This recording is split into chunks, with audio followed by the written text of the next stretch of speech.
નમસ્કાર, ગુજરાત હવામાનના સમાચાર સાથે હું છું ભગવતી વિશાવડિયા। છેલ્લા ઘણા દિવસથી આપણે જોઈ રહ્યા છે કે શિયાળાની ઠંડીનો ચમકારો છે તે હવે દેખાઈ રહ્યો છે, પરંતુ આ બધાની વચ્ચે હવે મહત્વના સમાચાર સામે આવ્યા છે કે હવામાન વિભાગ દ્વારા છે વરસાદને લઈને આગાહી કરવામાં આવી છે। એટલે ખેડૂતો માટે ચિંતાના સમાચાર છે કે માવઠું થવાની રાજ્યમાં શક્યતાઓ છે। આમ તો ગુજરાતમાં ચોમાસાની વિદાય થઈ છે અને શિયાળાનું આગમન થઈ રહ્યું છે, ત્યારે દિવાળીના દિવસોમાં પણ માવઠાએ મુશ્કેલી ખેડૂતોની વધારી છે। ત્યારે હવામાન વિભાગે રાજ્યમાં માવઠું થવાની આગાહી કરી છે। આગામી 7 દિવસ હળવાથી મધ્યમ વરસાદની આગાહી કરવામાં આવી છે। આ ઉપરાંત આગામી 5 દિવસ લઘુત્તમ તાપમાનમાં ઘટાડાની પણ શક્યતાઓ છે।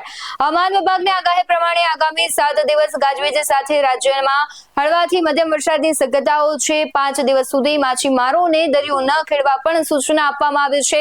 દરિયાકાંઠાના વિસ્તારો છે ત્યાં અમુક બંદરો પર પણ એલર્ટ જાહેર કરવામાં આવ્યું છે। ખાસ કરીને દરિયાકાંઠાના ગીર સોમનાથ, દીવ સહિતના વિસ્તારો છે ત્યાં આજે છૂટો છવાયો વરસાદ પણ પડ્યો છે। હવે વાત કરીએ અમદાવાદની, તો અમદાવાદમાં વાદળછાયું વાતાવરણ આજના દિવસે રહેશે, જ્યારે રાજ્યમાં 4 દિવસમાં લઘુત્તમ તાપમાનમાં પણ 2 ડિગ્રી સુધી ઘટાડો થવાની શક્યતાઓ છે। દક્ષિણ ગુજરાત અને દક્ષિણ સૌરાષ્ટ્રમાં ગાજવીજ સાથે વરસાદની શક્યતા હવામાન વિભાગ દ્વારા સેવવામાં આવી છે। આ ઉપરાંત દક્ષિણ ગુજરાતમાં કમોસમી માવઠાની આગાહી કરવામાં આવી છે, જ્યારે સાબરકાંઠા, મહીસાગર, અરવલ્લીમાં પણ કમોસમી વરસાદની આગાહી કરવામાં આવી છે। 25 ઓક્ટોબરથી કમોસમી વરસાદની તીવ્રતા વધશે અને દક્ષિણ ગુજરાત, સૌરાષ્ટ્ર, કચ્છમાં માવઠાની શક્યતા છે। અપર એર સર્ક્યુલેશન અને વેસ્ટર્ન ડિસ્ટર્બન્સથી વરસાદી માહોલ રહેવાની શક્યતાઓ છે। ગુજરાતમાં અત્યારે ખાસ કરીને જોઈએ તો બેવડી ઋતુ ચાલી રહી છે।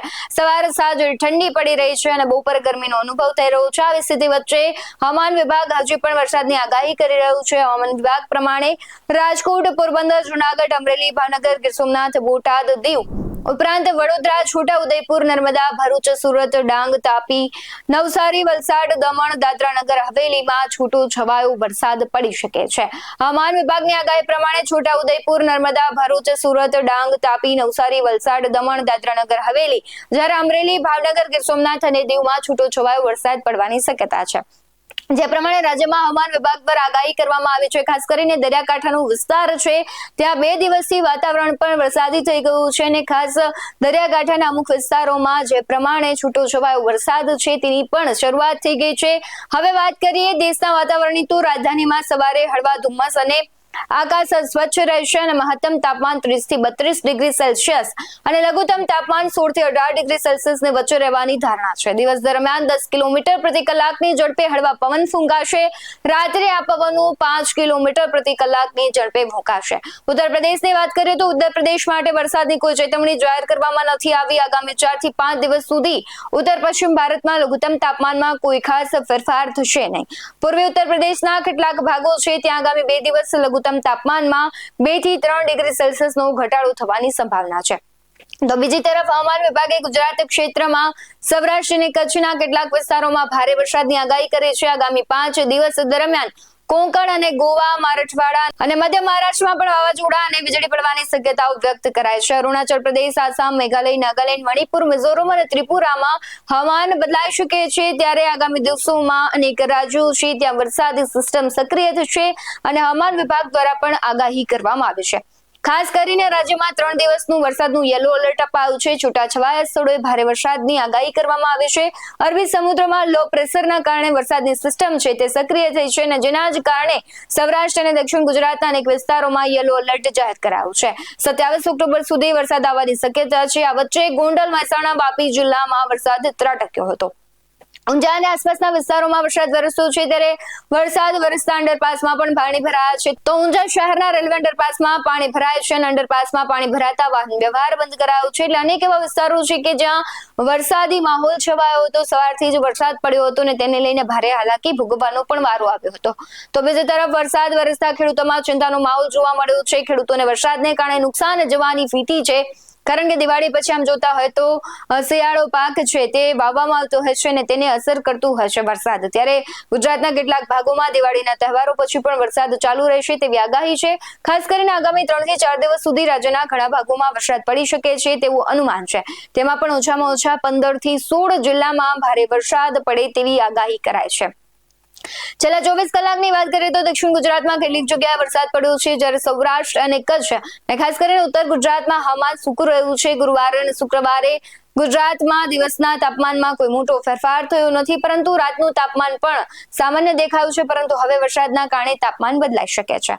અમદાવાદ સ્થિત હવામાન વિભાગના બુલેટિન પ્રમાણે વાત કરીએ તો પૂર્વ મધ્ય અરબી સમુદ્ર પર એક ડિપ્રેશનની રચના થઈ છે, જે છેલ્લા 6 કલાકથી 20 કિલોમીટર પ્રતિ કલાકની ઝડપે આગળ વધી રહી છે.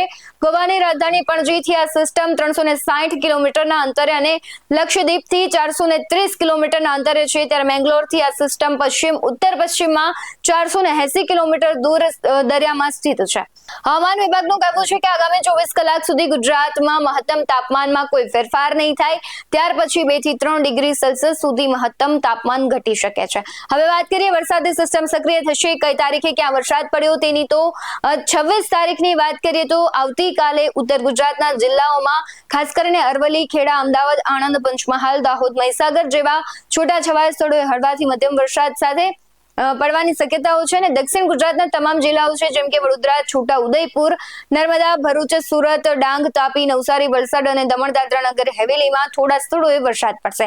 તો સૌરાષ્ટ્રના તમામ જિલ્લાઓ જેમ કે સુરેન્દ્રનગર, રાજકોટ, જામનગર, પોરબંદર, જુનાગઢ, અમરેલી, ભાવનગર, મોરબી, દ્વારકા, ગીર સોમનાથ, બોટાદ અને દીવમાં થોડા સ્થળોએ હળવાથી મધ્યમ સાથે ગાજવીજ સાથે વરસાદ પડવાની શક્યતા છે. પ્રદેશના બાકી જિલ્લાઓમાં હવામાન શુષ્ક રહેવાની આગાહી કરવામાં આવી છે. તેવી જ રીતના 27 થી 1 તારીખ સુધી આ બધા જ વિસ્તારોમાં ક્યાંક ને ક્યાંક વરસાદી માહોલ જોવા મળશે.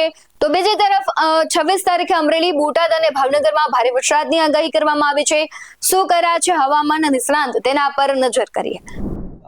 अभी जो डिप्रेशन का स्थिति है पूर्व मध्य अरब सागर के ऊपर परसिस्ट कर रहा है. इसका जो मूवमेंट था लास्ट 3 आवर्स में उत्तर पूर्व दिशा में है और उनका जो स्पीड था 25 किलोमीटर प्रति घंटा में था. अभी एग्जैक्ट लोकेशन 14 डिग्री नॉर्थ और 70.6 डिग्री ईस्ट में इसका लोकेशन है. नेक्स्ट 24 आवर में इसका जो मूवमेंट रहेगा उत्तर पूर्व दिशा में क्रॉस पूर्व मध्य अरब सागर में.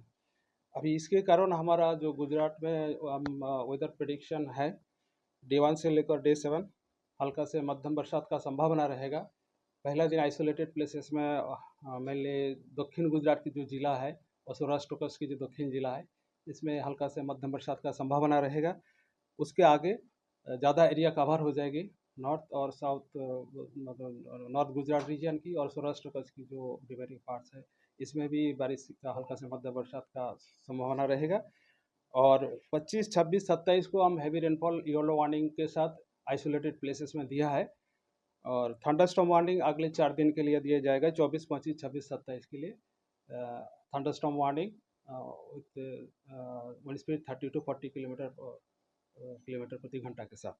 अब हेवी रेनफॉल वार्निंग जो डिस्ट्रिक्ट में हमने दिया है आज मतलब 25 तारीख के लिए सूरत, नवसारी, वलसाड, दमन, दादरा नगर हवेली और डांग के लिए, दीव के लिए दिया गया है. और सौराष्ट्र कच्छ में अमरेली, भावनगर, गिर सोमनाथ और दीव के लिए दिया गया है. और डे 3 में 26 अक्टूबर को हमारा जो heavy rainfall warning Ahmedabad include हो गया. अहमदाबाद, भरूच, सूरत, नवसारी, वलसाड, डांग, दमन, दादरा नगर हवेली के लिए दिया गया है गुजरात रीजन में. और सौराष्ट्र कच्छ में सुरेंद्रनगर, राजकोट, पोरबंदर, जूनागढ़, भावनगर, गिर सोमनाथ, बोटाड, दीव और अमरेली के लिए दिया गया है. और डे 4 27 अक्टूबर अब सौराष्ट्र कच्छ में ऑल डिस्ट्रिक्ट्स कवर हो गया है एक्सेप्ट आपका कच्छ को छोड़ के हेवी रेनफॉल आइसोलेटेड प्लेसेस में येलो वार्निंग के साथ. और गुजरात रीजन में मेहसाना, साबरकांठा, गांधीनगर, अमरेली, अरावली, खेड़ा और अहमदाबाद, बहरोज, सूरत, नवसारी, वलसाड, दमन, दादरा नगर हवेली के लिए दिया गया है. अच्छा, अभी जो कोस्टल जो उत्तर गुजरात की तटीय क्षेत्र है उसका विंड का जो दिशा है मेनली नॉर्थ ईस्टर्ली है और विंड स्पीड रहेगा 15 से 20 नॉट गस्टिंग टू 25 नॉट. और दक्षिण गुजरात की जो तटीय क्षेत्र है इसमें जो पवन का दिशा है उत्तर पूर्व दिशा से है और विंड स्पीड 15 से 20 नॉट गस्टिंग टू 25 नॉट रहेगा. सी कंडीशन मॉडरेट टू रफ रहेगा. अभी पोर्ट वार्निंग जो हमारा नॉर्थ साउथ गुजरात की जो कल DC1 था उसको लोअर करके LCS 3 होस्ट किया गया है साउथ गुजरात और दक्षिण गुजरात की जो तटीय क्षेत्र है और एडजॉइनिंग जो नॉर्थ गुजरात की तटीय क्षेत्र है, इसके लिए LCS-3 होस्ट किया जा रहा है। और उत्तर गुजरात की जो रिमेनिंग तटीय क्षेत्र है, इस पे DC-1 सिग्नल होस्ट किया गया है। अहमदाबाद के लिए आज का जो फोरकास्ट है, पार्टली क्लाउडी स्काई रहेगा और जो उच्चतम तापमान है वो 35 डिग्री सेंटीग्रेड के आसपास रहेगा और न्यूनतम तापमान 25 डिग्री सेंटीग्रेड के आसपास रहने का पूर्वानुमान है। જો તમારા વિસ્તારમાં વરસાદ પડી રહ્યો છે તો તેના વિડીયો તમે અમારા WhatsApp નંબર પર મોકલી શકો છો। બાકી આવા જ વધુ અહેવાલો સાથે ફરી મળતા રહીશું। તમે અમારી YouTube ચેનલને સબસ્ક્રાઇબ કરવાનું, અમને Facebook અને Instagram પર ફોલો કરવાનું ભૂલશો નહીં। બાકી અવનવી અપડેટ્સ મેળવવા માટે આપ જોતા રહો BS9 TV ન્યૂઝ। નમસ્કાર।